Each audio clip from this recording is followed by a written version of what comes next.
What's up everyone, I'm Rishi, and in this video, I'm going to be going over how to max out all your gear and become as OP as possible in Assassin's Creed Mirage. In Mirage, there's a lot of things to do, there's a lot of resources to collect, activities to do, but which ones are most important and which one should you be prioritizing, which gives you the most benefit to your overall power level. So we'll be going over all that in this video, so without further ado, let's get into it. So the first thing I wanted to go over is the outfit and your weapons, which include your sword and your dagger. All three of these gear pieces can be interchanged and give you unique perks which vary your playstyle. So the question is, how do we get new outfits? And more importantly, how do we upgrade these as fast as possible so we can get the maximum benefit from these pieces of gear? So let me explain to you guys how to find them. If we open up our mini-map, the thing we want to look for is this gear chest icon.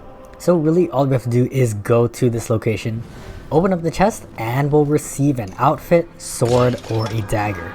Now each gear chest that we open corresponds to a specific gear item. You can find 3 different chests per item, and the reason why we want to find each 3 chests is because if we go to the blacksmith right over here, we can see that we need to also upgrade each item 2 times to get to their max capability. So with each corresponding chest, one chest gives you that item, and then the second and third chest that you get unlocks an upgrade schematic for that specific weapon, which is needed to upgrade it.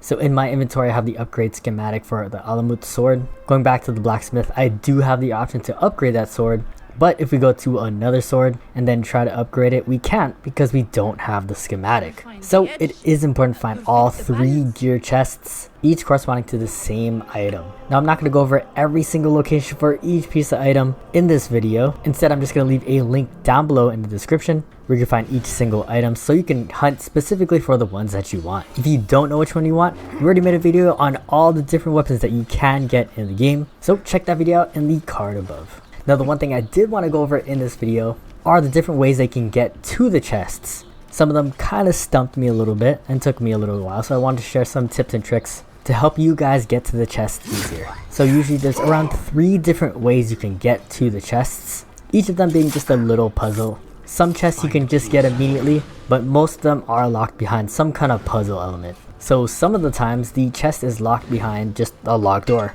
In these cases, you have to find a key for that door. If you ever encounter a chest behind a locked door, just use Enkidu, scan the skies, and look for the icon with the key. Once you find that person, steal their key, you can then go back to the door and see where it goes from there. Another thing to look out for is these fire barrels that you can find on the ground.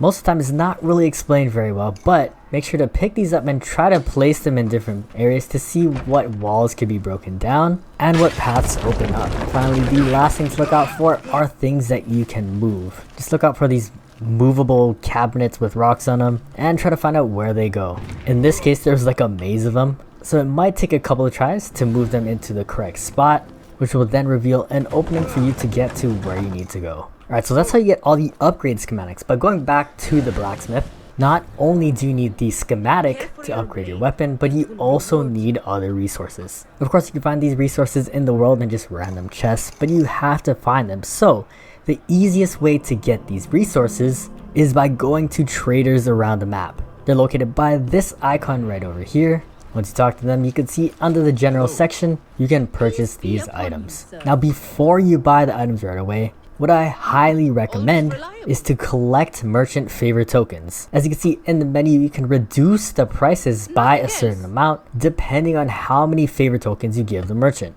There are 3 levels to this. You need 1 token to reduce the price by 10%, 2 to reduce by 20%, and 3 tokens to reduce it by 30%. So in total, you need 6 favor tokens to get the maximum benefit of traders. Now once you do this for 1 trader, this works for all traders. So as you can see, I'm going to this other trader. I can give my tokens to him instead, and I still get that 30% discount. So collect those coins and redeem them as soon as possible. Now the next question is, how do you get these tokens? And if I'm buying these resources from each trader, how do I get the money to buy them? And really there's one answer to this, and it is pickpocketing. Pickpocketing not only gives you these favor tokens, it also gives you money, and it gives you some trinkets that you can sell to these merchants, which even gets you more money. Now my recommendation is to go as close to the center of the city as possible. One, because there's just a denser population of people, and the closer to the center of the city, the richer people are, so more people are carrying coin purses. And as you can see in the gameplay, you can pick up a decent amount of money and tokens fairly quickly. So a 5 or 10 minute run can easily get you more than enough. Not only does pickpocketing get you merchant favor tokens, which we just described earlier, it can also get you power favor tokens and scholar favor tokens. You can see down in the description that you can also get these by completing contracts, but hands down, pickpocketing is a way easier option. Now the other thing you really want to look out for is these power favor tokens. As it reads, this token can grant you specific services when shown to officials like the Munadi. If you haven't used the Munadi yet, they are the easiest way to reduce your notoriety. What does this mean? So, as you play throughout the game, inevitably you're going to be taking out some guards and increasing the red bar on the bottom right. Depending on how high your bar is and the more illegal actions you do, this will increase that bar. Eventually, at the second bar, people will start recognizing you and calling you out. They'll call out to guards, and guards will even recognize you and start chasing you more easily the higher your bar is. It can get annoying sometimes to run away and hide, as there's a lot of things you can't do in combat. There's 3 different ways you can reduce your notoriety. One is to take out these elite guards over here. They have the yellow bar above their health bar. They only show up when your meter is at full, and once you take them down, then your whole bar will disappear. But they are very hard to take down, especially on hard difficulty, so not the easiest option. Another option is to just take down posters that you find around. Problem being that you have to find these posters and it's hard to find sometimes. The third option, which using these power favor tokens, is to bribe the Munadi. So here we are on the map. Just need to go to this icon right over here, which is like a broken, ripped paper. You can see as I take out these guards, my notoriety will go up, but immediately I can go to the Munadi, pay him 1 power favor token, and it all goes away.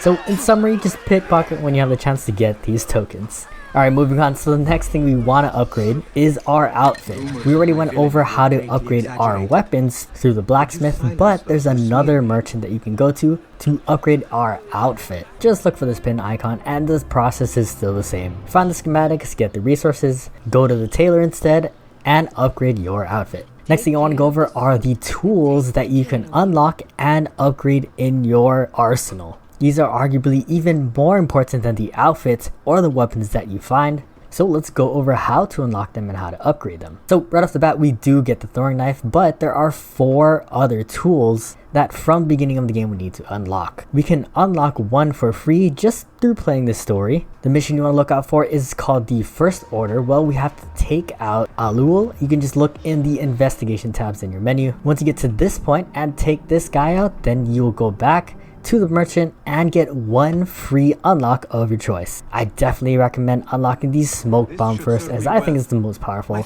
But if you go back to the merchant and try to unlock the other ones, then it's not available. So where do you unlock it? Weirdly enough, if you go into the skills, we can see under the trickster skill tree, we find extra tool capacity 1, 2, and 3. So to get these other tools, we need enough skill points to unlock these skills, and then we can go to the merchant and then unlock them. Now once we unlock them, we can actually upgrade them to make them even better and provide more utility. This works slightly different than the outfits and the weapons. Instead of just giving straight stat increases per upgrade level, for tools you get different perks per upgrade level. So kind of like a skill tree in a way. Each upgrade unlocks a tier of perks. From each tier you can only choose 1 perk to have equipped. This can be changed to 2 by one of the skills in the skill tree, but this is something I kind of got confused at first, so just wanted to explain it to you guys. And with that, that's pretty much how to get as OP as possible. You've learned how to unlock all pieces of gear, weapons, outfits, daggers, and tools, and the fastest way to upgrade them. If you guys found this video helpful, please drop a like and consider subscribing. I'm Gushy with RPG Labs. As always, thank you guys for watching. Hope to catch you in the next one, and GG's.